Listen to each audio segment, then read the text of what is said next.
O dakilang Diyos, kami po ay naririto sa iyong harapan.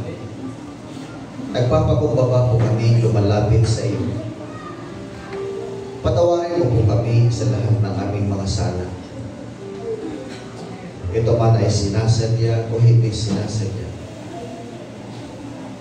Sa aming mga ginagawa, sinasabi, iniisip, na hindi kalugod-lugod sa iyong harapan. Patawarin mo po kami, Panginoon, maging sa aming pagkukulang sa iyo. At sa mga sandaling ito, narito po kami. Nagpapakumbaba po kami lumalapit sa iyo at isinusuko ang aming buhay. Samahan at tulungan mo po kami, Panginoon. And as we partake the elements that symbolizes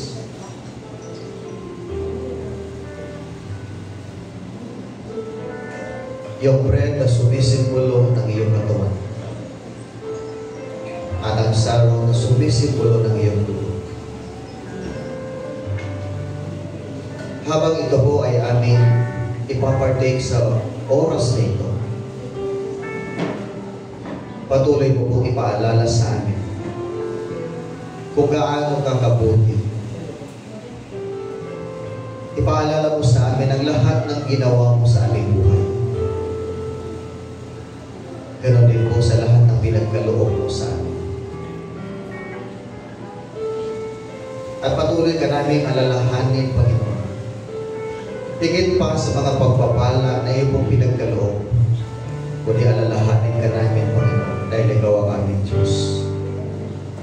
Ikaw ang aming Panginoon. Ikaw ang aming Hari.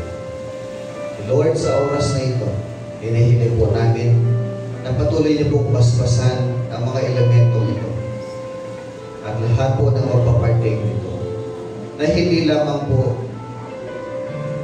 ito'y magiging blessing sa amin spiritual, kundi ito po isang pagpapalang pisikal na sa lahat na may karamdaman na magpapartake nito sa mga sandali ito, ang kagalingan ay igawan mo, Panginoon, sa bawat isa sa kanila.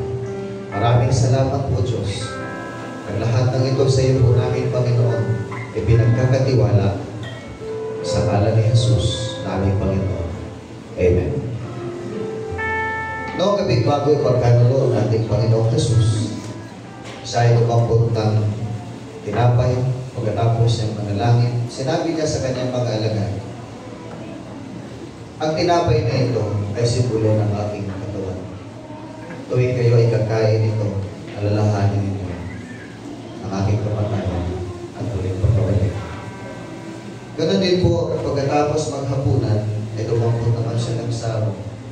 At sinabi niya, ang sarong ito ay simbolo ng aking dugo. Inumin niyo ito bilang pag-alala sa akin.